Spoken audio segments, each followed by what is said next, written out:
Welcome back. Now for your 5-day weather forecast, we go outside to Darren O'Malley. Don't put your shovel away just yet. I know more snow isn't exactly what you had in mind for the beginning of the spring season, but we could be getting up to 5 centimeters of it this evening. Let's take a look at your 5-day weather forecast. Today we'll have a mix of sun and cloud. Our high will be 4 degrees and our low will be 0 degrees. Tomorrow there could be a few flurries. The high will be 4 degrees and the low will be -3. On Sunday it will cool down. The high will be -4 and the low -11. On Monday the cool temperatures will continue. The high will be -4 and the low will be -12. Tuesday there's a chance of flurries. The high will be -2 degrees and the low will be -10. I hope you enjoy your first weekend of the spring season. Remember to bundle up and stay warm. Back to you in the studio. Thanks, Darren. Turning now to national and international news.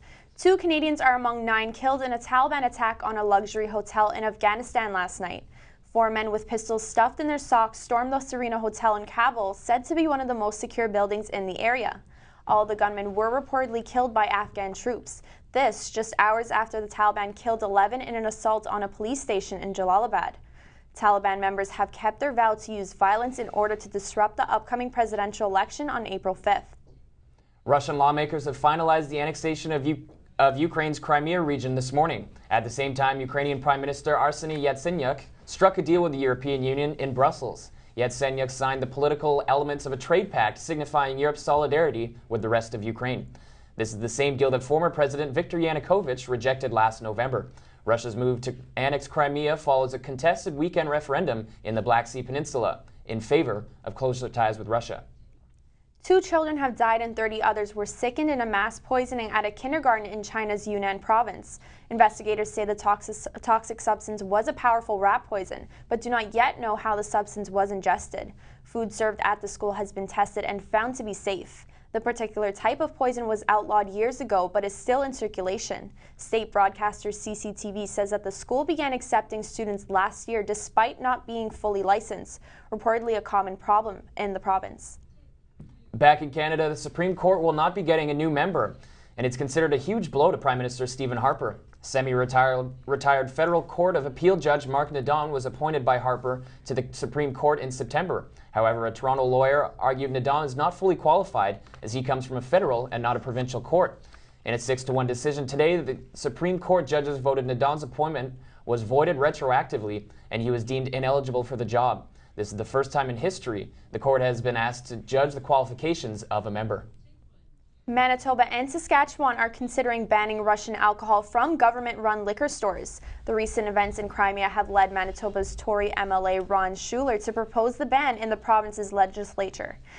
Schuler hopes the proposed ban would show a symbolic stand against the tyranny. Saskatchewan's Premier Brad Wall is also considering the ban in the province's liquor stores. Manitoba's NDP government is not opposed to the proposal and is looking into it. And now with your sports news, sports expert Mark McKelvey joins us in the studio. Mark, second day NCAA madness. Is your bracket broken yet? We're going to get to that in a moment, but first we'll start off with the Toronto Raptors, who have been soaring this season in what critics have called a weak Eastern Conference. But weak or not, the Raps have picked up some solid victories over top teams in the NBA, including their opponent tonight, the Oklahoma City Thunder. The Thunder come into the ACC for their one and only visit of the season, looking to avenge the loss to Toronto back on December 22nd. The Raps return home after a mini 2-game road trip. Patrick Patterson is still out of the lineup for Toronto, while Jonas Valanciunas is questionable after spraining his back in Tuesday's loss to Atlanta. Toronto will have to try and contain Kevin Durant, who has led the Thunder all season. OKC is currently second in the West. The Raps sit third in the East. The Toronto Blue Jays defeated the Philadelphia Phillies yesterday in Grapefruit League action. Catcher Eric Kratz goes yard here in the 9th inning to secure the 3-1 victory. This was Kratz's second home run of the game. Moises Sierra also had a homer for the Jays. Pitcher Esmiel Rogers had a solid outing, only allowing 1 run on 5 hits while striking out 6 in just under 5 innings of work. Today, the Jays visit Tampa Bay, and top prospect Aaron Sanchez will be on the mound. The 21-year-old has been ruled out of making the starting rotation, but will give Jays fans a glimpse of the future. Now, the first day of March Madness lived up to its name. It was a day full of drama with upsets, buzzer beaters, and overtimes. Out of 16 games, 4 went to OT. Here are some notable upsets. Dayton got a game-winning shot with 3 seconds left to defeat Ohio State. Every year, the classic 5-12 game has some upsets, and yesterday we got 2. Harvard pulled off an upset against Cincy, 61-57, and North Dakota State got sharp shooting to knock off Oklahoma in overtime, 80-75. Here are the other teams advancing from the South. Florida, Syracuse, and Pittsburgh move on. In the East, Villanova, Michigan State, and UConn advance. The West saw Wisconsin, San Diego State, and Oregon be winners. In the Midwest, Michigan, Louisville, and St. Louis were victorious. And one other winner from the Midwest gets a special notice because it isn't March Madness without a buzzer beater. Cameron Ridley gets the ball off a missed shot and banks it in at the buzzer to give Texas an 87-85 victory over Arizona State. And today we've just had a massive upset. Mercer has pulled off a huge 78-71 upset victory over none other than Duke. And the day is still young, and my bracket is busted. Lastly, Canadian Olympic moguls gold medalist Alex Bilodeau announced his retirement today. Bilodeau tweeted out his retirement this morning.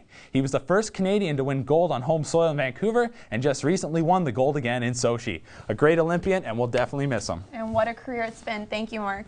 After the break, we'll get the latest in entertainment from Alyssa Capistrano. Muppets and Divergence battle it out this weekend at the box office, and Angelina Jolie gets a Maleficent clothing line. All this and more after the break.